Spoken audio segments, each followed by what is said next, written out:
Welcome to Terror Tales. Gather around the campfire. Join our circle as we share true, terrifying stories from the shadows of the real world. Subscribe and become part of the camp.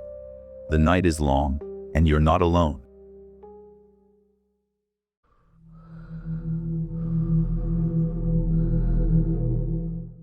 My name is Dr. Ben, and until last autumn, I was a lead researcher for an interdisciplinary study on a typical ecosystem regeneration in the Appalachian Mountains. Funded by a grant from the University of Tennessee, our team of 4 was stationed for 6 weeks in the Cherokee National Forest, within a designated roadless area deep in the Unaka Mountains. Our focus was a specific, high-elevation valley, known on old forestry service maps as Corbin's Hollow, which showed inexplicably rapid flora growth and soil enrichment patterns that defied all existing models. We went in to study a biological anomaly. We found something that was fundamentally altering the laws of nature itself. The hike into the hollow was an arduous, 2-day trek from the nearest Forest Service road. We established a base camp at the tree line, where the ancient, gnarled oaks and poplars began to give way to a startlingly verdant and unfamiliar forest. The air itself was different, thick, humid, and heavy with the scent of loam and something else, a cloying, sweet smell like overripe fruit and decaying honey. The birdsong was wrong. The melodies were complex, almost algorithmic, repeating with a precision no animal should possess. I was the team's geologist and chemist. Alina Petrova was our botanist. Liam was our tech and mapping specialist, and Sarah was our wildlife biologist. On the 3rd day, we reached the heart of the hollow. It was there we found the first definitive proof that our instruments were not malfunctioning, but were instead failing to comprehend their environment. In the center of the hollow was a stand of trees unlike any on record. They were a species of white oak, but their bark had a peculiar, spiraling grain that seemed to shift subtly when viewed from the corner of the eye. Alina took a core sample. The tree rings were not concentric circles. They were a complex, fractal pattern, repeating the same sequence of growth on a smaller and smaller scale into infinity. The wood, when freshly cut, bled a sap that was warm and vibrated faintly against the skin. It was Liam who discovered the spatial anomaly. He was using a high-precision LIDAR unit to map the topography. The scans showed that the interior of the hollow was significantly larger than its exterior boundaries. According to his data, we should have been walking for days to cover the ground we traversed in hours. The GPS coordinates would drift, placing us a quarter-mile away from where we stood. The hollow was, for lack of a better term, bigger on the inside. The most disturbing discovery was the stream. It fed into a small, perfectly circular pond whose water was clear yet impossibly deep. I took a water sample. The analysis revealed a complete absence of any known microbial life.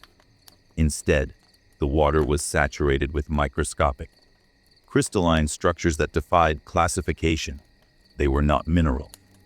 Under a powerful field microscope, they appeared to be tiny, geometric machines, spinning slowly in the water, absorbing light and emitting a faint, ultraviolet glow. When I exposed a drop of the water to a minor electrical charge, the crystals assembled in mid-air for a fraction of a second into a complex, 3-dimensional lattice before collapsing back into the solution. We became obsessed. Days blurred together. We suffered from persistent migraines and a shared, vivid dreaming, where we would wander through forests of shifting geometry. Our communication with the outside world failed. The satellite phone only picked up a torrent of white noise that, when analyzed by Liam's software, occasionally resolved into a distorted, whispering voice speaking in a language that used no human phonemes. The event began on the 17th day. Sarah, who had been studying the local fauna, found that the animals, squirrels, foxes, even a black bear, were acting in unison. They would move to the edge of our camp at dusk and simply watch us, their heads tilted at the same exact angle, their breathing synchronized. They showed no fear. That night, the temperature in the hollow did not drop. It increased. A deep, resonant hum emerged from the very ground, a sound so low it felt like it was vibrating our bone marrow. The trees in the central grove began to glow with a soft, internal bioluminescence, their fractal bark patterns illuminated from within. Driven by a mixture of terror and scientific avarice, we went to the grove. The air crackled with static electricity. The pond was boiling, but without heat. The water churned and frothed, and within the bubbles, we saw flashes of impossible landscapes, skies with twin suns, forests of crystalline spikes, vast, dark oceans under alien constellations. The hollow was not just an anomalous zone, it was a wound, a thin place where our reality was bleeding into another. Sarah, standing closest to the water, screamed and pointed. Something was rising from the center of the pond. It wasn't a physical entity. It was a shape made of pure light and shadow, a four-dimensional object whose form we could only perceive in fragments as it rotated through our three-dimensional space. It was a hypercube, a tesseract, its geometry causing a painful, nauseating dissonance in our minds. From this unfolding shape, a tendril of light extended towards Sarah. It did not touch her. It passed through the space she occupied. She collapsed, not unconscious, but rigid, her eyes wide open, her pupils dilated into black pools that reflected the swirling, non-Euclidean angles of the shape above the pond. A stream of data, audible as a high-pitched, crystalline sing-song, poured from her mouth. It was the same language from the satellite phone static. Liam and I dragged her back to camp. The entity did not pursue. It slowly folded back into itself and descended into the pond, which instantly stilled. The humming stopped. The grove's light faded. The hollow was silent once more, but the wrongness was now a palpable, malignant force. Sarah was catatonic. We broke camp at first light and carried her out in a stretcher. A horrific two-day journey through the now hostile-seeming forest. We reached civilization and got her to a hospital in Knoxville. The doctors found nothing physically wrong with her.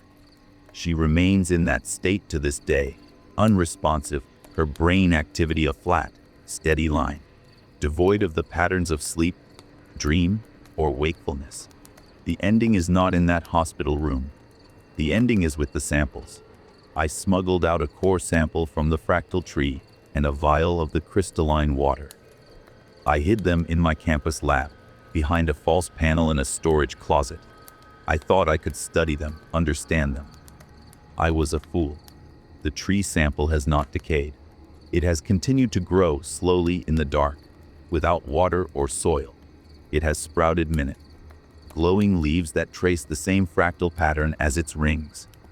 The vial of water is now perpetually warm to the touch. The crystals within have begun to assemble into more complex shapes, tiny, articulated arms and sensory organs, swimming in their confined universe, and they are broadcasting. Every electronic device in my building now experiences minor glitches. The motion-activated lights in the hallway outside my lab turn on and off at random. But more specifically, they are calling to her. I visited Sarah last week. I sat by her bed, as I always do, and held her limp hand. As I did, the heart rate monitor, which had shown a flat line for months, suddenly emitted a single, sharp beep. The screen displayed one line of text, in perfect English, before returning to its normal readout. The message was, "The substrate is prepared. The gateway is stable. We are translating the one you call Sarah. The process is irreversible." I rushed back to my lab. The vial of water was empty. The crystals were gone. The core sample had withered to dust, its job complete. They aren't coming through a hole in the ground or a door in the woods. They are using the data. They translated Sarah's consciousness into their realm, and they used my samples as a router. a local access point to our reality's network. She was the key. And now, the door is unlocked. I don't know what they are, or what they want with a human mind. But I know they have one, and the silence from the hollow is no longer a mystery. It is the silence of a hunter who has already sprung the trap. The infection isn't localized to a remote valley in Tennessee anymore. It's in the system. It's in the wire. And it's patiently learning how to translate the rest of us.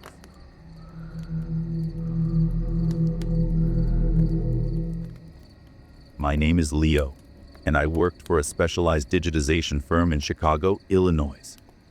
Our clientele included museums, libraries, and private collectors who owned fragile, historical documents. In the winter of 2020, we were contracted by the estate of a reclusive industrialist, Alistair Hemlock, to process a collection of personal papers and artifacts from his family's estate in the affluent suburb of Lake Forest. The assignment seemed straightforward. It was not. What we uncovered was not a historical record, but a set of instructions. And we inadvertently became part of the experiment. The work was conducted in the basement of a nondescript corporate building in the Loop. The Hemlock collection arrived in 12 large, reinforced steel lockboxes. The contents were a chaotic mix of the mundane and the bizarre. Ledgers from the 1890s, engineering schematics for machines that served no discernible purpose, and hundreds of glass photographic plates. It was these plates that first raised the alarm. The plates were stored in sealed, lead-lined sleeves. When I digitized the first one, the high-resolution scanner struggled to resolve the image. It depicted a complex, spiraling pattern etched onto a metallic surface. The pattern was hypnotic, a series of interlocking curves and sharp angles that seemed to shift and wreathe on the screen. My colleague, Maria, who was working alongside me, developed an immediate, debilitating migraine. She reported seeing afterimages of the pattern whenever she closed her eyes. We dismissed it as eye strain and moved on to the documents. The ledgers were written in a precise, technical hand, detailing what appeared to be a long-term architectural project referred to only as the foundation. It wasn't a building in the traditional sense. The notes described the pouring of concrete and steel into specific, non-Euclidean geometries at locations throughout the city, beneath old bridges, in the pilings of certain skyscrapers, deep within the sewer systems. The schematics showed structures that were impossible, shapes that could not exist in three-dimensional space, all designed to resonate at specific, low-frequency vibrations. The core of the discovery was Alistair Hemlock's personal journal. The entries started normally, chronicling his business dealings in the late 19th century. But around 1895, the tone changed. He began writing about listening to the silence between the stars and the architecture of emptiness. He believed that reality was a fragile construct, a consensus of perception that could be manipulated. The foundation, he wrote, is not to support a structure, but to support a new state of being. We are not building a house. We are tuning a frequency. The most chilling entry was dated January 17, 1901. It read, "The resonance is achieved. The city sleeps atop a new skeleton. They are quiet now, sleeping in the angles we have built for them. But the signal must be maintained. The pattern must be preserved. If the geometry fails, the silence will wake." Maria and I grew increasingly unsettled. The migraines became a constant for both of us.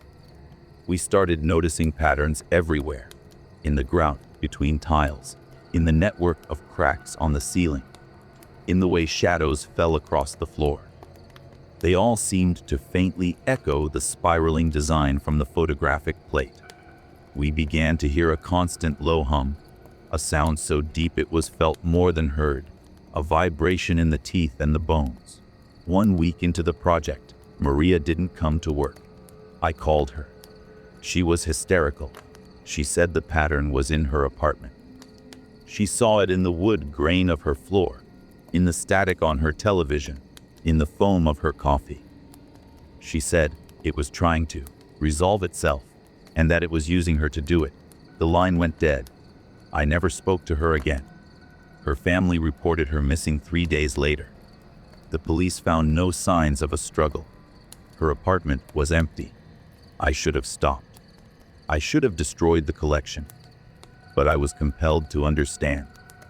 I isolated the most disturbing set of documents, a series of mathematical formulae and what looked like musical notation, all centered around a single, central symbol that was a simplified version of the spiraling pattern.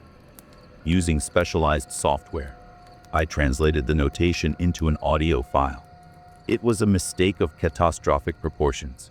I played the file through high-fidelity headphones in the sound-proofed digitization lab. The sound was not music. It was a sequence of dissonant frequencies, glissandos that slid into ranges that felt physically invasive. It was the audio equivalent of the pattern. As it played, the hum I had been feeling intensified into a violent shudder. The fluorescent lights overhead flickered and then brightened to an unbearable intensity before exploding in a shower of glass. The computer screens filled with the spiraling pattern, spinning and pulsing. And then, the geometry of the room changed. The corners of the sub-basement, which met at perfect 90-degree angles, began to stretch. The walls seemed to lean inward and outward at the same time. The floor warped, creating a shallow, concave bowl. It was a subtle effect, like looking through a flawed lens, but it was undeniably real. I was witnessing a localized failure of reality, a destabilization of the very physics of the space. The Hemlock Foundation was failing here, in this small room, and the true nature of what it was containing was beginning to seep through. I ripped the headphones off and fled, leaving everything behind. I reported the incident to my boss and the building management as an electrical fire and a gas leak. They found nothing. The sub-basement was normal. The Hemlock collection was seized by anonymous representatives of the estate before anyone could examine it further. The ending is not in that sub-basement. The ending is with me in my new apartment on the north side. The event left a mark. I am now a sensitive receiver for the resonance. I can feel the foundation, or rather, the strain upon it. When I walk through the city, I can feel the points of tension, the specific bridges, the certain old buildings, where Hemlock's geometry is holding back the silence. The hum is a constant companion, a barometer of reality's integrity. But the pattern is the true horror. I see it everywhere now, not as an illusion, but as an underlying code peeking through the veneer of our world. It's in the branching of a tree against the sky, in the network of wires on a telephone pole, in the way people move in a crowd. It is the blueprint. And our world is the temporary construction built over it. The most terrifying part is what happens when I find a weak spot. Last week, in an alley behind a century-old hotel in the Gold Coast, the hum rose to a piercing whine. I watched as the brick wall at the end of the alley seemed to thin, becoming insubstantial as smoke. For a single, heart-stopping second, I saw what was behind it. There was no other side. There was only an infinite, black, soundless void, and within that void, I perceived something vast and cold and patient, turning its attention toward the thinning patch of reality. It saw me. I ran, and I felt the geometry restabilize, the brickwork solidifying once more. But it knew I was here. The entity, the silence that Hemlock tried to cage, is aware of my perception. I am a living flaw in the foundation. My continued existence is a crack in the dam. The humming is getting louder every day. The patterns are becoming more defined, more aggressive in their presentation. I know how this ends. It is not a question of if the foundation will fail, but when. And when it does, the silence will not be empty. It will be filled with what has been waiting, and it has now seen the one who is peeking through the keyhole. My consciousness is the last thread holding the door closed, and when it snaps, everything will follow.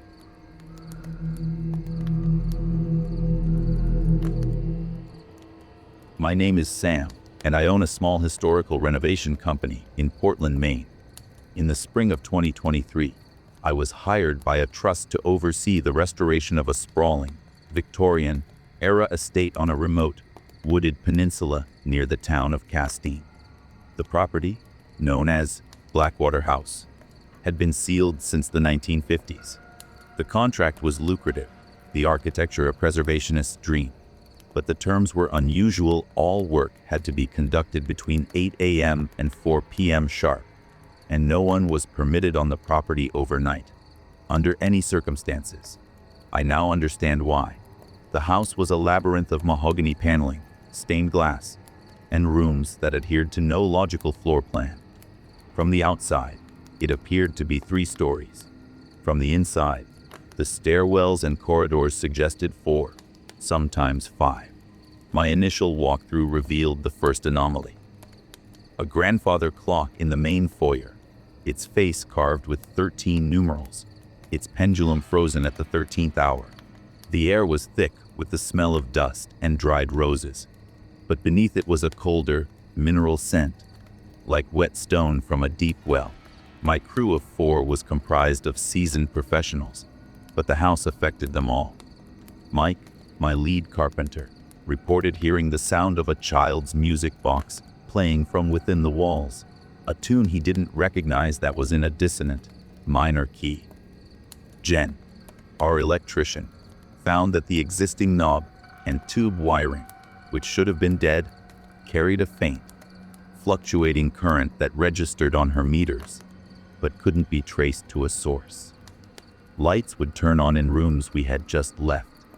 Doors we had propped open would be found firmly closed. The primary task was to repair the extensive water damage in the library. As we pulled down the sodden lath and plaster, we found the interior wall was not brick or studs, but a single, continuous sheet of a smooth, black, obsidian-like stone. It was cold to the touch, even on warm days, and it seemed to absorb sound, creating a pocket of profound silence within the room. Carved into its surface was a bass, relief mural depicting humanoid figures with elongated limbs and featureless faces, engaged in rituals that involved geometries that made my eyes water to follow. They were building something, or perhaps unbuilding something. We discovered a hidden compartment behind a section of this stone that slid aside with a low, grinding sound. Inside was a metal box containing the journals of the home's original owner, a ship captain and amateur astronomer named Josiah Blackwater.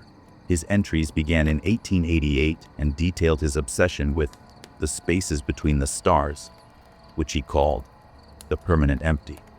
He believed he had found a way to listen to this emptiness using specific architectural principles, asymmetric angles, resonant chambers, and materials like the black stone, which he called void stone, quarried from a meteorite that fell on the property. His writings grew increasingly frantic. He described listeners in the emptiness, entities that were not alive or dead, but existed as concepts of absence.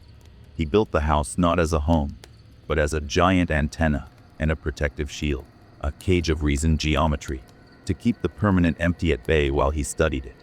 The final entry, dated October 31st, 1901, was a single, scrawled sentence. The silence is not empty. It is a mind, and it has made a reply. We pressed on, the unease growing. Tools would go missing and reappear in impossible places, like inside sealed walls. One afternoon, I was taking measurements in the master bedroom. The tape measure extended into a corner, and when I retracted it, the number was wrong. I measured again. The room was a perfect square, but the tape insisted one wall was over 20 feet long, the numbers climbing into impossible decimals. When I looked directly at the corner, it appeared normal, but in my peripheral vision, it seemed to stretch away into a dim, infinite corridor. The climax began on a Tuesday. We were repairing the roof on the house's tallest turret. As Mike hammered a new shingle into place, the sound of the strike didn't end. It echoed, not through the air, but through the structure itself, a deep, gong-like resonance that vibrated up through our boots. At that same moment, every reflective surface in the house, the mirrors, the glass in the picture frames, even the polished brass doorknobs, turned a flat, opaque black. We fled the house, gathering on the lawn. The 4 o'clock rule was forgotten. We were too terrified to go back inside. As we stood there, the front door of Blackwater House swung open. No one was there, but from the darkness within, we heard it, a sound that was the absolute inverse of sound.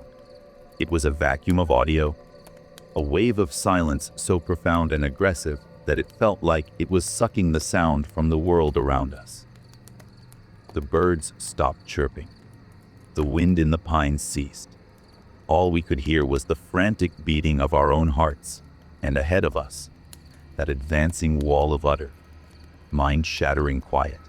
It poured out of the doorway and windows, not like a sound, but like a fog, a mist of absolute nothingness that killed the light where it touched. We ran to our trucks and sped down the peninsula, not looking back. The ending is not back at that house. The police and the trust found nothing amiss. The official report cited a collective panic attack, possibly from exposure to mold or old chemicals. The ending is with me, in my own home in Portland. The silence did not stay in Castine. I brought a piece of it back with me. It is not a thing I can see or touch. It is a parasite of perception. It started with small things. The digital clock on my stove would sometimes display no numbers, just a blank, black square. My radio would, at random intervals, drop into a dead zone of pure, unmodulated signal, a hiss that was somehow devoid of all audio texture. It has grown stronger now. Sometimes when I look at my wife for a split second, her face has no features. It is a smooth, pale oval. When I blink, it's normal, but the terror in that momentary absence is indescribable. When I look in a mirror, my reflection is sometimes a fraction of a second behind me. Last night, I watched as it slowly raised its hand and pressed its palm against the inside of the glass, a full 3 seconds after I had lowered my own. The house was a cage, and we broke a piece of it. Josiah Blackwater wasn't just listening. He was holding a conversation, and his last transmission was an invitation. The permanent empty is not a place. It is a state of being, a consciousness of absence that seeks to replicate itself. It is slowly erasing the world around me, starting with my perception of it. I am becoming a void. I am the leak in reality, and soon, I won't be here to hear the silence anymore. I will be the silence, and I will turn my attention to the rest of you.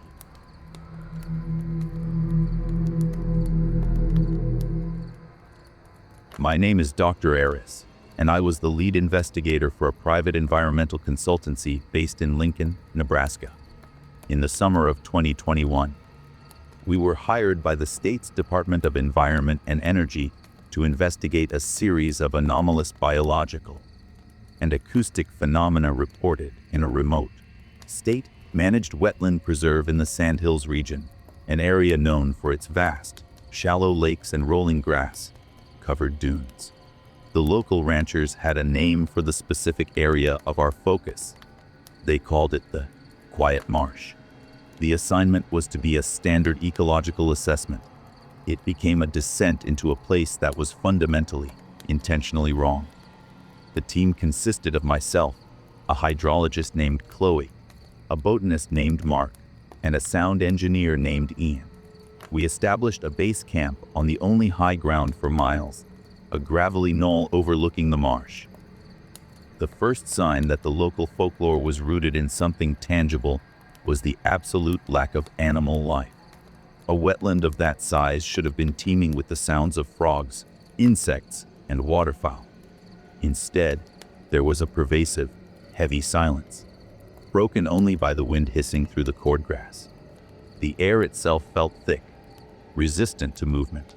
Our initial surveys yielded bizarre data. Chloe's water samples from the center of the marsh showed a complete absence of dissolved oxygen, yet the water was crystal clear, not the stagnant, algae-filled broth we expected. Mark found that the plant life, predominantly cattails and bulrushes, grew in unnervingly perfect, geometric patterns, concentric circles and precise, radiating lines, as if planted by a landscaper with an obsession for order. The stems, when cut, oozed a sap that was viscous and oddly metallic, smelling of ozone and wet rust. It was Ian's audio equipment that captured the first concrete evidence of the anomaly. His highly sensitive microphones, designed to pick up the ultrasonic communications of bats, recorded nothing from the local fauna. Instead, they captured a constant, low-frequency hum, a sound wave so deep it registered more as a seismic vibration than an audible tone. This marsh tone, as we called it, was omnipresent, emanating from the very earth. It was a frequency that induced dizziness and a deep, unsettling sense of dread in all of us after prolonged exposure. On the third day, we discovered the stones. Partially submerged in the peat at the marsh's center were a series of 9 standing stones, each about 4 feet high. They were made of a dark, porous basalt that was not native to the sand hills. They were arranged in a perfect nonagon, a 9-sided circle. The stones were covered in intricate carvings, not of symbols or writing, but of waveforms, visual representations of sound waves, frozen in stone. Ian was able to analyze these waveforms. He determined they were not random. They were a perfect inverse, a cancellation pattern designed to neutralize the marsh tone. Someone or something had built a baffle, an acoustic dam, right at the source.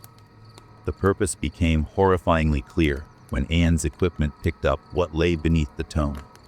During a momentary, random fluctuation in the hum, his recorders captured a whisper. It was not a human voice. It was a complex, layered signal, a cascade of information compressed into a single auditory burst. When Ian processed it through a spectral analyzer, it resolved into a perfect, 3-dimensional rendering of a DNA helix, a genome that was not from any known organism, followed by a star chart of a constellation that does not exist in our sky. The quiet marsh wasn't just quiet, it was a library, and the marsh tone was the white noise machine keeping the books from being heard. We became obsessed with decoding the whispers. We set up a permanent monitoring station, powered by solar panels and large battery banks. The more we listened, the more the whispers revealed. They contained advanced mathematical theorems, chemical formulas for polymers with impossible properties, and schematics for machines we couldn't begin to understand. It was a data stream from an intelligence of incalculable age and power, broadcast directly into the earth. The standing stones were a failsafe, a cork in a bottle that was constantly under pressure. Our mistake was attempting to interact. Ian, convinced we could establish communication, built a device, a large electromagnetic transducer, designed to broadcast a simple, binary response back into the marsh. A single pulse meaning, "Wa hear you." He argued that the intelligence, having provided so much knowledge, must be benevolent. I was vehemently opposed. The data felt less like a gift and more like a leak, something that was supposed to be contained. Against my direct orders, Ian activated the transducer. The effect was instantaneous and catastrophic. The marsh tone ceased. The silence that followed was so absolute it felt like a physical blow. For 3 seconds, nothing. Then, a new sound erupted from the mud, the water, the very air. It was a shriek of pure, structured data, a billion whispers screaming in unison. Our monitoring equipment overloaded, screens shattering. The standing stones cracked, one by one, with sounds like rifle shots. The data stream was no longer a whisper. It was a fire hose. It was no longer broadcasting knowledge. It was broadcasting a command. We fled. scrambling through the knee-deep water as the marsh itself seemed to come alive. The geometrically arranged plants writhed, their roots pulling from the muck. The water began to swirl, not from wind, but from something massive rising from the depths we had never been able to plumb. We didn't look back. We reached our vehicles and sped away, the shriek of raw data slowly fading behind us, but not disappearing. It was now a constant, faint signal on every radio frequency, a background hiss of alien instruction. The ending is not in the sandhills. The state sealed the area, issuing a cover story about a sudden release of toxic geothermal gases. Ian was admitted to a psychiatric ward. He spends his days scribing the endless, screaming data onto the walls of his room with whatever he can find. The ending is here, in the world. The cork is out of the bottle. The baffle is broken. The marsh tone is gone, and the broadcast is now global, a faint but persistent signal bleeding into our communications grid, our power lines, the very ionosphere. And it's working. I've been monitoring the news under a different name, from a small room I never leave. There are reports now, scattered and dismissed, of mass hallucinations in major cities where people briefly move in perfect, synchronized patterns. There are stories of crops growing in fractal designs overnight. A tech startup in Silicon Valley just unveiled a revolutionary new battery based on a chemical formula I recognize from the whispers. The intelligence wasn't broadcasting knowledge. It was broadcasting an operating system, a set of instructions for reality itself and humanity. Ever the curious ape is eagerly downloading and implementing it, piece by piece, not knowing it's overwriting our own world's source code. We are being patched. We are being updated. And when the installation is complete and the final command is executed, we will cease to be humanity. We will become whatever that thing in the marsh was designed to grow. We are the host, and the quiet has given way to the signal that will rewrite the flesh of the world.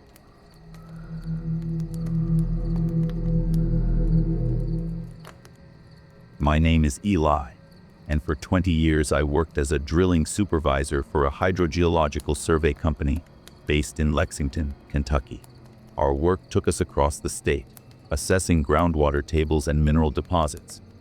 In the late fall of 2022, we were contracted by a private agricultural consortium to investigate a persistent and localized water shortage on a large, historic farm property in the rural, rolling hills of Metcalfe County, not far from the Green River. The family who owned the land, the Carters, spoke of a thirsty spot in one of their back pastures, a place where the ground would not hold water, where crops withered, and where, they claimed, anything buried would not stay buried. We showed up with a truck-mounted drill rig and a suit of geological sensors. We left with something else entirely. The thirsty spot was a circular patch of land about 50 feet in diameter, where the grass was brittle and yellowed, and the earth was fine, gray, and powdery, like cooled ash. The contrast with the lush green of the surrounding pasture was stark. The air over this patch was noticeably colder, and it was devoid of insect life. The Carters told us that their grandfather had forbidden anyone from digging there, a rule passed down through generations. They'd only broken it once, in the 70s, trying to install a new well. They hit something hard at 90 feet, and the drill bit came back up not just broken, but cold, so cold it gave the operator frostbite. They capped the hole and never spoke of it again. My team was skeptical but professional. We set up the rig on the perimeter of the dead zone. The initial core samples from the top layers were normal, if unusually dry. But at around 60 feet, the drill head began to scream. A high, pitched metallic shriek that had nothing to do with friction. When we pulled up the core barrel, the material inside was not soil or rock. It was a tangled, fibrous mass, black and wary, that resembled petrified root systems or fossilized nerve clusters.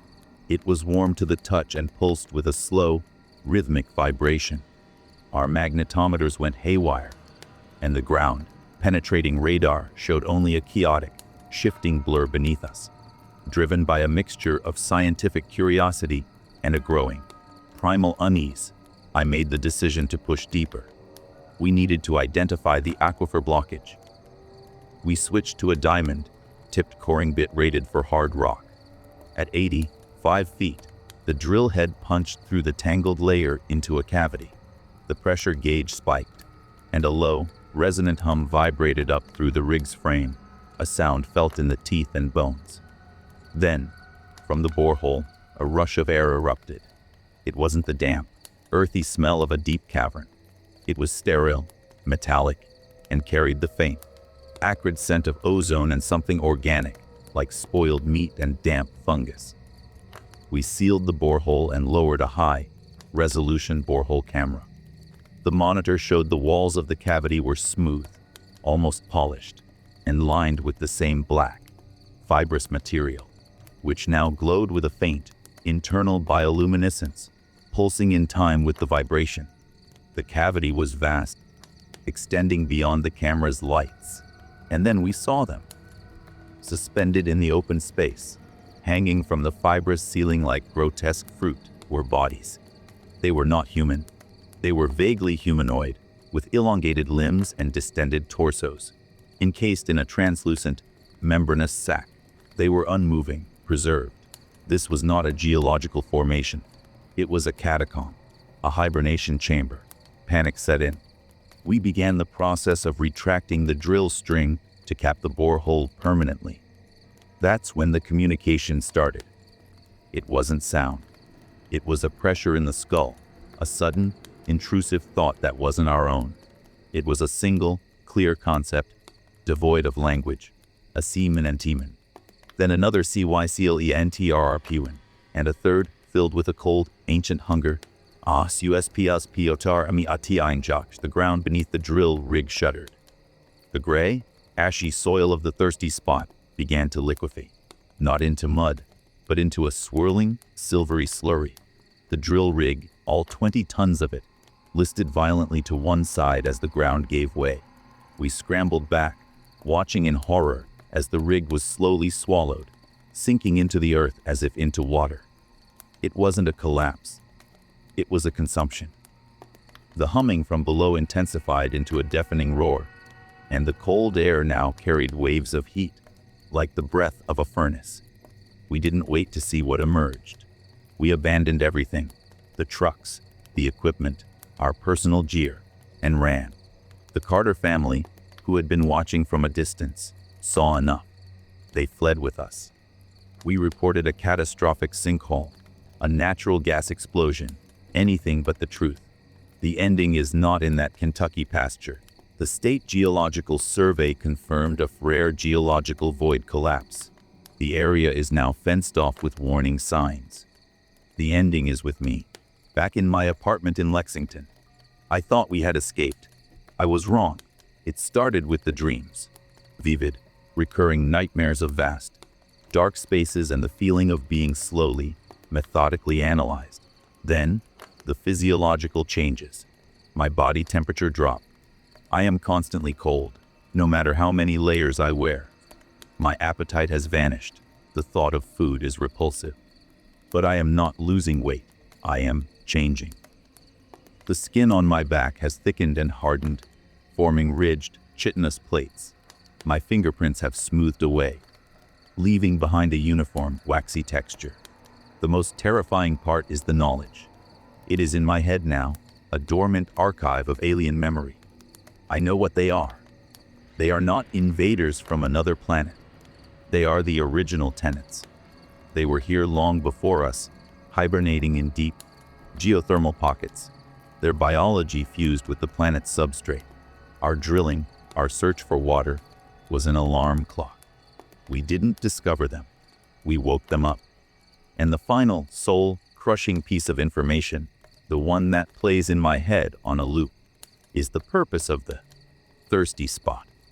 It wasn't that the ground couldn't hold water. It was that the ground was drinking it, siphoning it down to sustain the sleeping forms below. They are not just awake. They are hydrating, regenerating. I can feel them now, a network of ancient life, spreading like mycelium through the continental crust. I am a node in that network, a beacon. The changes to my body are not a disease. They are an assimilation. I am becoming a conduit. I sit here in the cold, silent dark of my apartment, and I listen to the hum that only I can hear, growing stronger every day. It is the sound of the world turning over, of the old owners reclaiming their property. They are not in the ground anymore. They are in the water table. They are in the stone. And soon, they will be in the open air, and we will be nothing more than a forgotten layer in the strata, a brief, noisy interlude in their long, silent reign. The thirst has been quenched, and the hunger remains.